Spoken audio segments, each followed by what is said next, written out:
నమస్తే, నేను మీ Gopi. Welcome back to our channel. ఈరోజు మనతో వచ్చరికి సినీ క్రిటిక్ కనకాల జయకుమార్ గారు ఉన్నారు. సార్ నమస్తే. సార్ నమస్తే సార్, ఆంధ్రప్రదేశ్లో కూటమి అయితే విజయ దుందుబైతే వచ్చింది. సో ఈ ధోరణిలో చంద్రబాబు గారు మరలా అమరావతిని అదేవిధంగా క్యాపిటల్ బాగా డెవలప్ చేయాలని కొన్ని ఆలోచనలు ఉన్నాయి.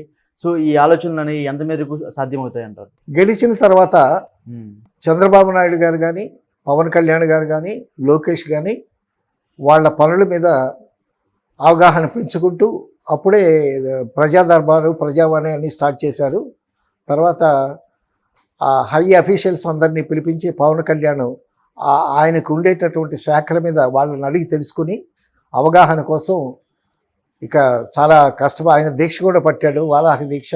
ఆ దీక్షలో ఉండి ఆహార నియంత్రణ కూడా చేసుకుని చాలా దీక్షగా చేస్తున్నాడు. అలాగే లోకేష్ గారు కూడా చేస్తున్నాడు. తర్వాత నాదెండ్ల మనోహర్ కూడా అదే పనిలో ఉన్నారు. పవన్ కళ్యాణ్ అందరికీ మంచి స్ఫూర్తి అయ్యాడు. పవన్ కళ్యాణ్ అవ్వటం, తర్వాత లోకేష్ కూడా అదే బాటలో ఉండటం. సో చంద్రబాబు నాయుడు గారు కూడా ఇంతకుముందు ఒక స్టేట్మెంట్ ఇచ్చాడు, మీరు మారిన చంద్రబాబు నాయుడిని చూస్తారు అని. సో చంద్రబాబు నాయుడు గారు కూడా చాలా ఉత్సాహంగా ఉన్నాడు. సో ప్రభుత్వం మారిన కొన్ని ఇంతకుముందు ఉండేటటువంటి వాటిని కూడా పునరావృతం చేస్తున్నాడు చంద్రబాబు నాయుడు. ఉదాహరణకి సచివాలయం ఉద్యోగులు హైదరాబాద్ నుంచి వెళుతున్నారు, ప్రతిరోజు హైదరాబాద్ నుంచి వెళుతుంటే అప్పుడు వాళ్ళు రావటం పోవటం ట్రావెలింగ్లో చాలా టైము స్పెండ్ చేయాల్సి వస్తుంది.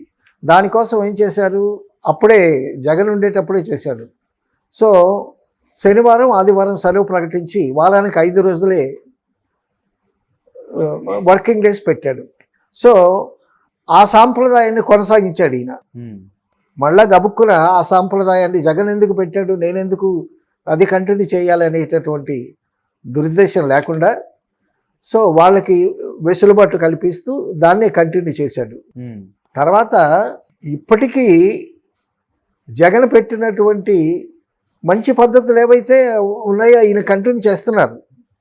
అయితే ఇప్పటికీ జగన్కి అసలు అవ్వాతాతలుని పోషించాము, అక్కా చెల్లెలకి డబ్బులు ఇచ్చాము, అయినా మనం ఎందుకు ఓడిపోయాము అనేటటువంటిది ఇంకా అంతుబట్టట్లేదా? అవగాహన లోపమా, లేకపోతే అంతరక్షణ లోపమా? వాళ్ళని వాళ్ళు విమర్శించుకోకుండా ఉన్నారా, ఇంకా మబ్బుల్లో ఉన్నారా, భ్రమల్లో ఉన్నారా అనేటటువంటి విషయం బయటికి తేటతెల్లం అవుతుంది. సో ఇది ఒక విలేకరి, ప్రముఖ విలేకరి ఇది పుష్ప విలాపం అన్నాడు.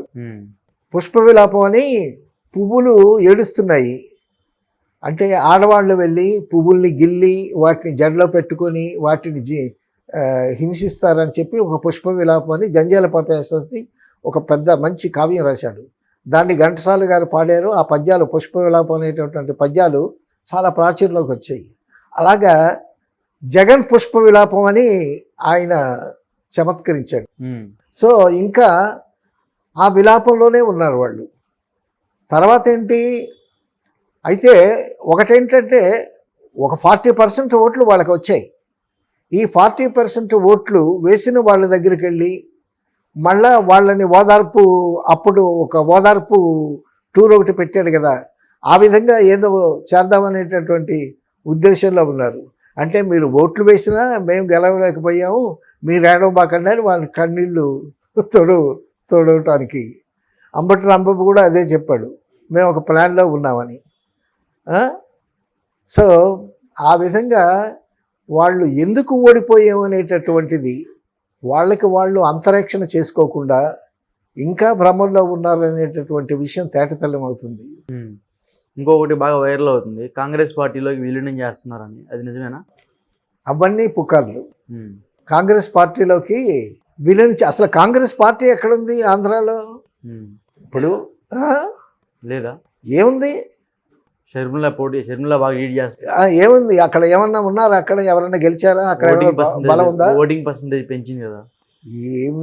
ఏమి పెంచినా ఇప్పుడు ఏమవుతుందంటే కుంజర యోధంబు దోమ కుత్తుకు చొచ్చానని షర్మిల వచ్చి ఇతనితో కలిసిందంటే అదొక ఇది. ఇతను వెళ్ళి కలిశారంటే ఇంకా అవమానం జగన్కి.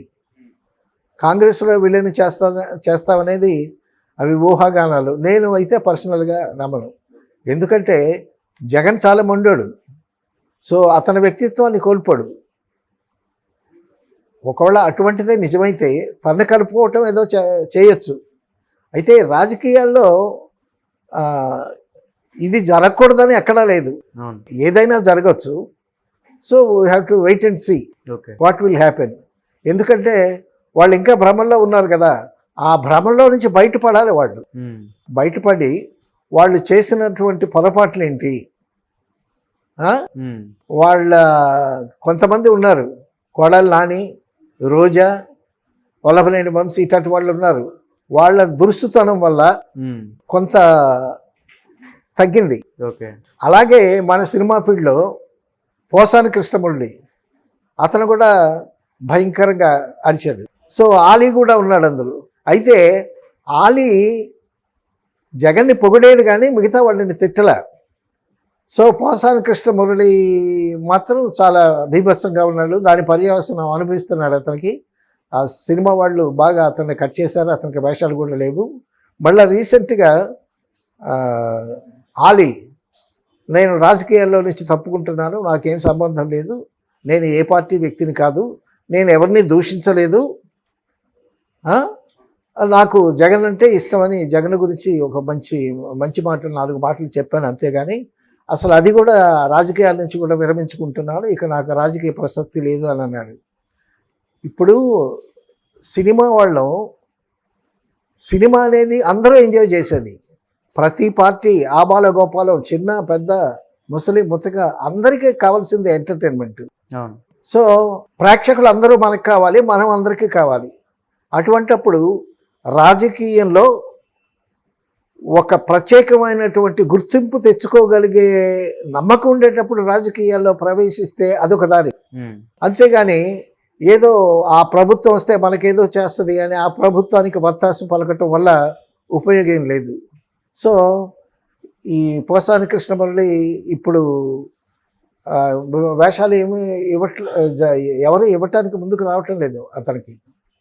సో ఈ విధంగా రాజకీయాల వల్ల పైకి వచ్చిన వాళ్ళకన్నా రాజకీయాల వల్ల దెబ్బతిన్న వాళ్ళు చాలామంది ఉంటారనేటటువంటిది గ్రహించాలి.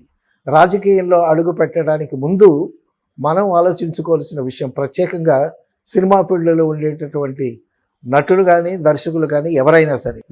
పోతే కల్కి సినిమాతో మరొక విశేషం ఏంటంటే ఈ అకీరానందన్ హైలైట్ అయిపోయాడు. ఆ కల్కి బన్నీని వేసుకొని థియేటర్కి వెళ్ళటం, చాలా మంచి హైట్, బాగుంటాడు మనిషి, చాలా హైట్, ఎంత 6'4", 6'8", చాలా మంచి హైట్. సో అమితాబ్ బచ్చన్ ఎంత హైట్? 6'1" ఉంటాడు. సో అంత హైట్ ఉన్నాడు, మనిషి కూడా బాగున్నాడు, స్లిమ్గా బాగున్నాడు. సో అకీరానందన్తో సినిమా ఎప్పుడు అని అడుగుతున్నారు అందరూ. సో డెఫినెట్గా one day he will become a very good hero. ఎందుకంటే పవన్ కళ్యాణ్ జీన్స్ కాబట్టి అతను కూడా మళ్ళా కాస్త యాక్టింగ్ అది నేర్పుతారు. రాయిగా కరణం, పారగా మరణం అని సినిమా హీరోలందరూ బిగినింగ్ స్టేజ్లో ఇంత గొప్పగా నటించేవాళ్ళు కాదు కదా. ఏదైనా సానబడితేనే వజ్రం కూడా మెరుస్తూ ఉంది.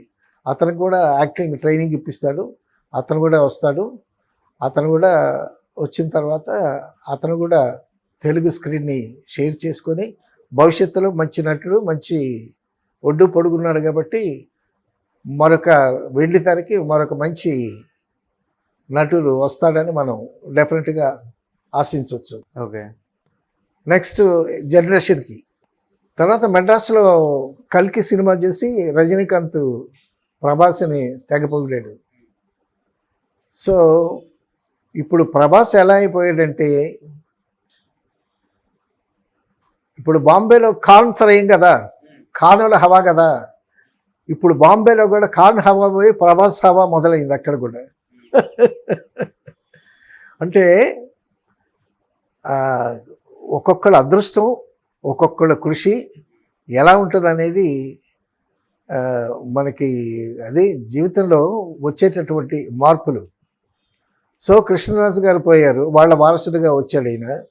తర్వాత బిగినింగ్లో కొన్ని సినిమాలు చేశాడు కానీ ఇంత ఊపిరాల ఫ్లాప్ అయింది. ఓపిక్గా ఉండటం. అసలు రాజమౌళి చెప్తుంటాడు అతను కాస్త బద్ధకిష్టని. సో అతను పర్సనల్ విషయాల్లో బద్ధకంగా ఉంటాడు కానీ వర్క్ విషయంలోకి వచ్చేసరికి మాత్రం చాలా సిన్సియర్గా, చాలా కమిటెడ్గా, చాలా డెడికేషన్ చేస్తాడు అనేటటువంటి పేరు కూడా వచ్చింది.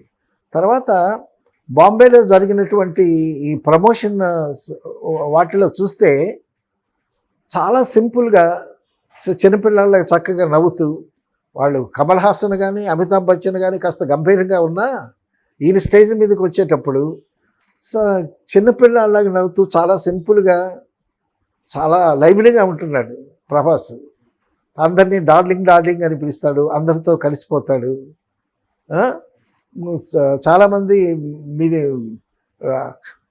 ప్రభాస్ కనిపిస్తే ఏ హీరోయిన్ అడిగేది, నాకు మీ ఇంటి దగ్గర నుంచి ఫుడ్ ఎప్పుడు పంపిస్తావు అని అడుగుతారు. సో అంత చక్కగా కలిసిపోయాడు, కలివుడిగా ఉన్నాడు, నిగర్వి, చాలా సింపుల్గా ఉంటాడు, అట్టహాసం లేదు, ఆడంబరం లేదు. సో ఆ విధంగానే చిరంజీవి పైకి వచ్చాడు. చిరంజీవి గారు యాక్ట్ చేస్తుంటూ చిరంజీవి గారిని విమర్శించిన వాళ్ళు ఎంతోమంది నా కళ్ళతో చూశాను. ఎందుకంటే చిరంజీవి గారితో చాలా సినిమాలు చేసి ఉన్నాను నేను. ఓకే. సో అవన్నీ పట్టించుకోకుండా ఆయన ఒకవేళ ఆయన బాధపడ్డా కూడా పక్కకెళ్ళి తనని తాను ఓదార్చుకొని అలాగా ప్రతి సినిమా వచ్చిన చిన్న ప్రొడ్యూసర్ సినిమాల్ని కూడా వదులుకోవాలి. పెద్ద సినిమాలు వదులుకోవాలి, చిన్న సినిమాలు వదులుకోవాలి. వచ్చిన ప్రతి అవకాశాన్ని సద్వినియోగం చేసుకొని తాను ప్రతి మెట్టు ఎక్కుతూ పెరిగి పెరిగి పెరిగి మెగాస్టార్ అయ్యాడు. సో ఆ విధంగానే ప్రభాస్ అంటే చాలామందికి ఇష్టం ఏర్పడింది ఇప్పుడు. సో అందరూ ప్రభాస్తో సినిమా తీయాలనేటటువంటి ఉత్సాహంతో ఉన్నారు. 500-600 కోట్లు పెట్టి అందరూ సినిమాలు తీయలేరనుకో. అయితే ఏదైనా ఇంకా ప్రభాస్ పెరిగి మన హాలీవుడ్ వాళ్ళు కూడా వచ్చి ప్రభాస్తో సినిమాలు చేస్తే మనకి ఇంకా ఆనందం. అటువంటి స్టేజ్కి వెళతాడనేటటువంటి నమ్మకం కూడా ఉంది. పెద్ద ప్రొడ్యూసర్లు 3-4 కలిపి హాలీవుడ్లో ప్రభాస్ని హీరోగా బట్టి సినిమా తీసిన ఆశ్చర్యం లేదు. ఆ రేంజ్కి ఎదిగిపోతున్నాడు ప్రభాస్. సో ఆ విషయంలో మనం మీడియాలో ఉన్నవాళ్ళం చాలా సంతోషించాల్సినటువంటి విషయం. తర్వాత తనకి చాలా హెల్పింగ్ నేచర్ కూడా ఉంది ప్రభాస్కి. సో ఇవన్నీ ఆయనకి హెల్ప్ అయ్యాయి. సో కృష్ణరాజు గారి ఇండస్ట్రీలో ఉండటం, ఆయన గుడ్విల్ ఈయనకి పనిచేయటం, సో మీడియాలో ఉన్న మనందరికీ చాలా సంతోషం. ఫైనల్గా భారతదేశాన్ని మోడీ గారు చాలా అభ్యున్నతి పదంలో నడిపిస్తారని, అలాగే చంద్రబాబు నాయుడు గారు అనేటప్పుడు పవన్ కళ్యాణ్ గారి కూడా పేరు ప్రస్తావించాలి. సో ఆంధ్రాని వీళ్ళిద్దరూ అభివృద్ధి పథం వైపు నడిపిస్తారని మనం ఆశిద్దాం. అది తప్పకుండా జరుగుతుంది. కొత్త మంత్రివర్గం చాలా ఉత్సాహంగా పనిచేస్తున్నారు. సో మిగతా కొత్తగా వచ్చినటువంటి మంత్రులకు కూడా చాలా ఒక మంచి ఇన్స్పిరేషన్ ఇది. ఈ విధంగా మన రాష్ట్రానికి మంచి రోజులు రావటం, అలాగే దేశానికి కూడా మంచి భవిష్యత్తు ఉంటుందనేటటువంటి ఆనందంతో మనం చాలా హ్యాపీగా ఉండాల్సినటువంటి పరిస్థితి వచ్చినందుకు